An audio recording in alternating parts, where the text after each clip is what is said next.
so it's Vlogust day 29 and today I'm doing my AskFleur video about confidence. Now I tweeted last week asking you guys if you had any questions about confidence. I wanted to do something that was slightly back to school specific because I feel like it's that kind of time of year, and I thought confidence was a great one because the number one thing I think you need for back to school is confidence. Now, I'm filming this on my iPad, so I'm not entirely sure how it's going to work out. I apologise for the lack of good quality. Normally, my AskFleur videos are filmed with my HD camera, but I am currently exporting footage from it because I have to try and upload all of my missing Vlogust videos before we head off to Portugal this afternoon. So, they should be on the way as I speak now, which will be after I put this up, so it kind of doesn't make sense. Anyway, on to the questions. So, number one from Lippy and Mascara on Twitter says, how do you gain confidence when surrounded by gorgeous and successful people? It is difficult sometimes. Say your friends are, get more attention than you, if they are more successful in their work, at school, if guys like them more, it can be a little bit difficult to, or it can kind of knock your confidence a little bit. But I think what you've got to remember in that kind of situation is what you bring to the table, why you're different, why you're special, and not necessarily compare yourself to others as much, as you can. Like, it's impossible. You can't be, nobody's perfect, and nobody, you don't want to be somebody else. Like, you want to be an individual, and you need to remember why your friends are friends with you, why you're surrounded by these kind of gorgeous, successful people who obviously like you if they're your friends. So you have to kind of remember that everybody is individual. Everybody is going to have their strengths and their weaknesses. You might not have the longest legs, you might not have the best looking boyfriend, whatever, but at the end of the day, like, you have some great qualities that other people don't. So, individuals are all different, and you can't kind of compare yourself to others too much. The next question is beauty related, and it comes from Rodart Rebel on Twitter asking, I often get shy wearing bold lipstick out. Do you have any tips for being more confident with lip colour? I definitely do, because I used to be really self-conscious when it came to wearing bright lipstick, like really bad. And over the years, I found that I've got more confident wearing it. I think the trick is to kind of introduce yourself slowly. So maybe start by buying a bright lipstick, but using it kind of dabbed on the lips instead of just straight out matte, bright colour. You can do that, or you can also try making the rest of your makeup really neutral. So try, say, wearing no eyeshadow, just eyeliner and mascara. Obviously, like, foundation, if you want to wear that, is kind of different, but no other colour on your face apart from the lipstick, and it can look really great. And it also makes it a lot easier to wear because it doesn't look kind of too much. Apart from that, try wearing it around the house first. When I find it is more scary actually wearing bright colours, like when you're out and about. If you try wearing them at home first, you kind of get a bit more used to seeing yourself wearing them, and therefore will get a little bit more confident wearing them. So number 3 is from Cherry on the Cake on Twitter, and she asks, have you always been confident, or is it something that you've learnt? I wouldn't say I am 100% the most confident person in the world, but confidence is definitely something that has grown for me with time. When I was a teenager, I wasn't like half as confident as I am now. I think it's just something that you learn how to deal with, like self-confidence issues.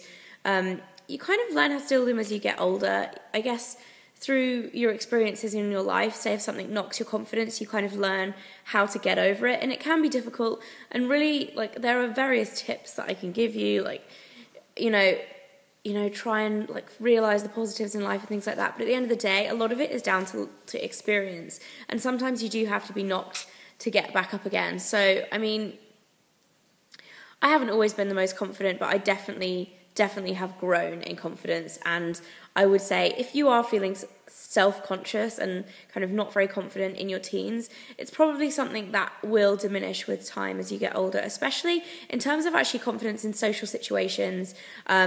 Telephoning people. I used to be terrified of telephoning people for some reason, and now it's just a non-issue. I think the more you do something, the more you expose yourself to something in social situations, then eventually it's going to become easy, and it's going to become an everyday thing. Okay, so number 4 This kind of links into it.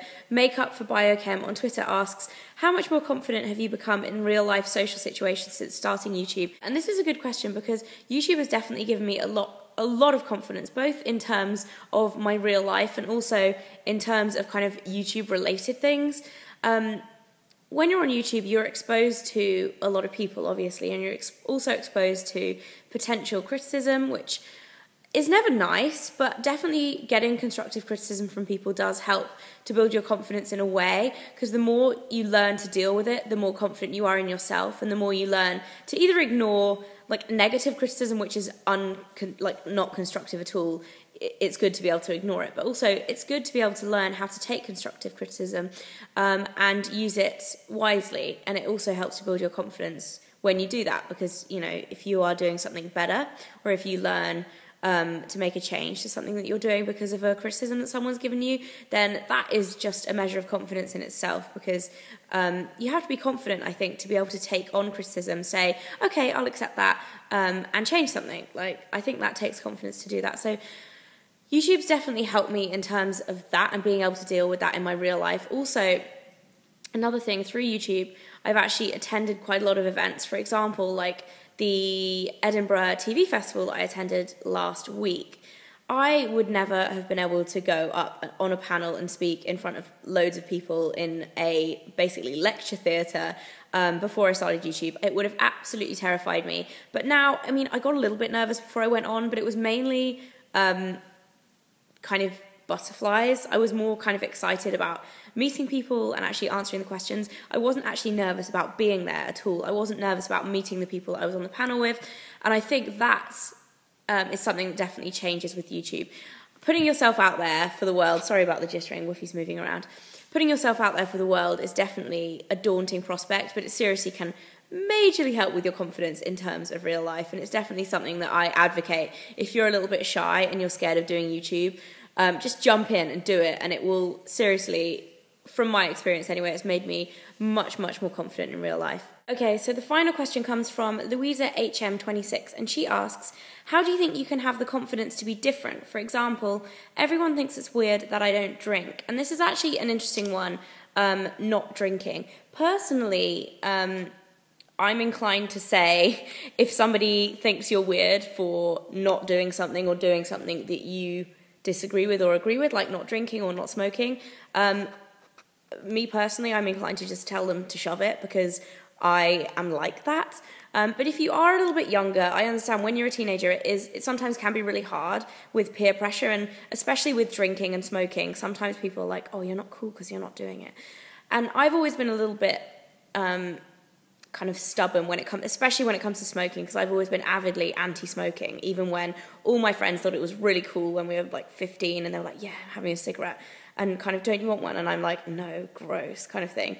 I've always been quite strong-willed when it comes to that. But in terms of building your confidence to avoid situations like that and to stop people thinking that it's weird, I definitely think you just have to prove yourself as being equally as fun, equally as nice a person when you don't do that. And a great example of somebody who does this amazingly well is Jim, my friend Tanya's boyfriend, who's Jimmy Bobber on YouTube. He doesn't drink, but he still remains to be a really fun person to hang out with. If you go out for drinks with him or for dinner with him, or if you go out to a bar, whatever, he is still a really fun guy to hang around with. And the fact that he's not drinking, like, you don't even notice. So I think the whole thing, if you don't make a point of it and you don't kind of preach to people, I think it's definitely good to defend yourself and to be able to, like, say if people are mocking you for not doing it. I think it's good to be kind of confident in yourself to say, because I disagree with it. But don't make a huge thing of it. Don't be like, oh, look down on other people for choosing to do it. This is more of a kind of like moral thing rather than having confidence. But in terms of gaining confidence to be able to do that, I just think you really have to have belief in yourself that your decisions are the best for you. And you also have to just remember that, like, you can't let other people dictate what you do to your life, especially when it comes to things like drinking and smoking, which can be really unhealthy for you. So if you're going to let somebody kind of effectively bully you into doing something that you don't want to do and that is bad for your body, then that's really bad of them. And to be honest, you don't want to be friends with them if they're going to do that, because it's not a cool thing to do. That was a roundabout like answer to your question. I'm really sorry it's not more direct. It's a difficult topic, but I hope you guys have enjoyed this Ask Fleur video. I'm about to jet off on the aeroplane to Portugal now, but I will see you there tomorrow, and let me know if you have any more suggestions for Ask Fleur videos in the future, and I will see you next time.